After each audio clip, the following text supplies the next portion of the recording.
Well, good afternoon. I'm Father David. Thank you for joining me today for Disciple Time on this August the 20th, the memorial of St. Bernard, who was the abbot and doctor of the church. And our focus today is the eye of the needle, a narrow gate. So today is the memorial of St. Bernard, who was an abbot and a doctor of the church. Saint Bernard was a nobleman who joined the abbey at Clairvaux and quickly became its abbot. And many of his family and friends joined him when he did it, and Bernard wanted to follow and to lead others to Christ, and he used his gifts of leadership, of arbitration, of writing, and creating harmony in the abbey to kind of help facilitate his family and friends kind of joining him in this journey. And he was also instrumental in speaking for the Second Crusade. And this picture here on the left depicts Saint Bernard de Clairvaux preaching for the Second Crusade, and he's attributed to being a co-founder of the Knights Templar, which was a French religious military monastic order. And so you see on the right there's a depiction of Clairvaux giving the military rule to the Knights Templar. And while many see Bernard de Clairvaux as primarily a mystic and a monk, he was also the author of In Praise of the New Knighthood. And that is where he addresses just war and the idea of military orders in a monastic sense and that kind of thing. And he is the patron saint of not only the Cistercians and beekeepers, but also candle makers and the Knights Templar. So I thought that was an interesting tidbit about Bernard de Clairvaux that not many people know.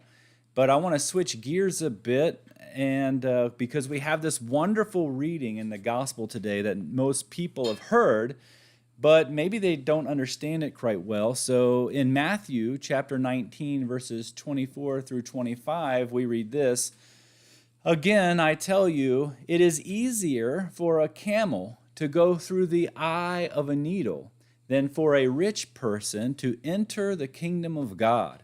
And when the disciples heard this, they were greatly astonished, saying, "Who then can be saved?"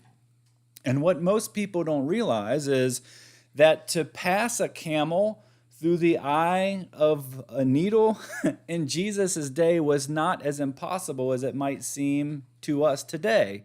And why is that? Well, most people think that by the eye of the needle, Jesus was referring to some kind of sewing needle or instrument like that, but this was not the case if you understand the historical context. And this is why knowing historical context is so important, because the eye of the needle was actually a narrow gateway that led into Jerusalem.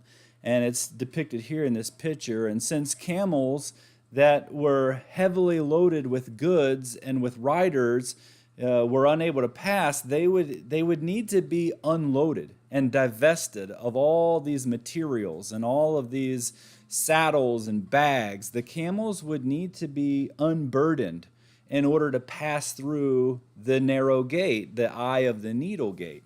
And so when Jesus says that it's easier to get a camel through the eye of the needle, what he's meaning is it's easier to go through the work to unburden a heavily loaded camel to get it through that gate in Jerusalem than it is sometimes for a rich person to enter into the kingdom of heaven.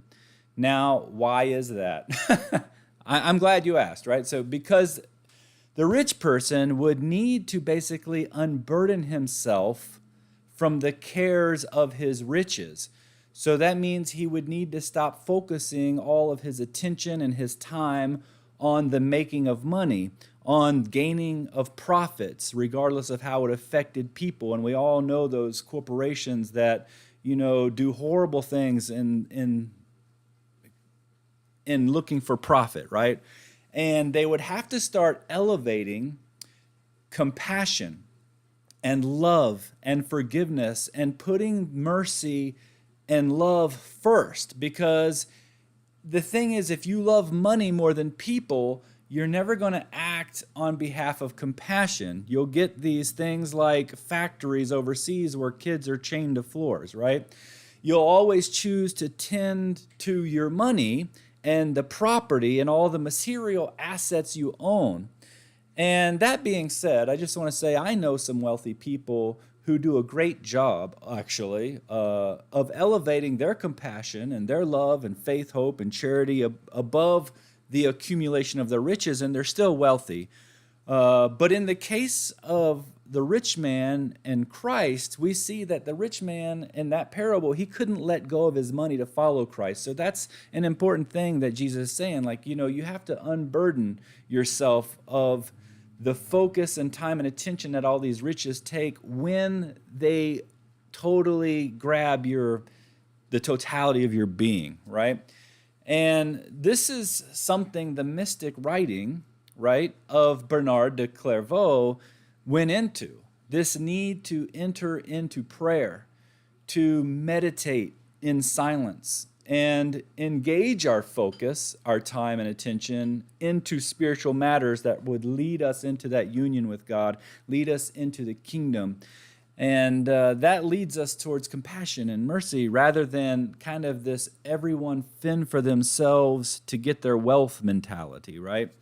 And so I love Jesus' response in Matthew 19:26, where we read this, but Jesus looked at them, the disciples he's talking about, and said, with man this is impossible, but with God all things are possible.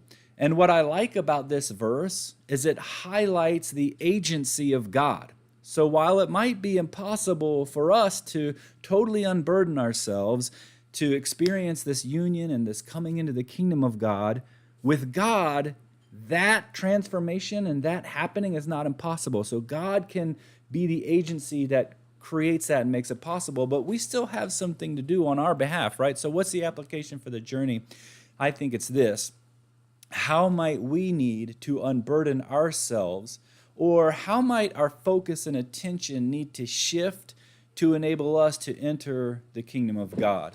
And you could add questions like, what is preoccupying our time and attention to the degree that we have become hard of heart? Or what is in the way of us being loving and compassionate to our brothers and sisters and friends?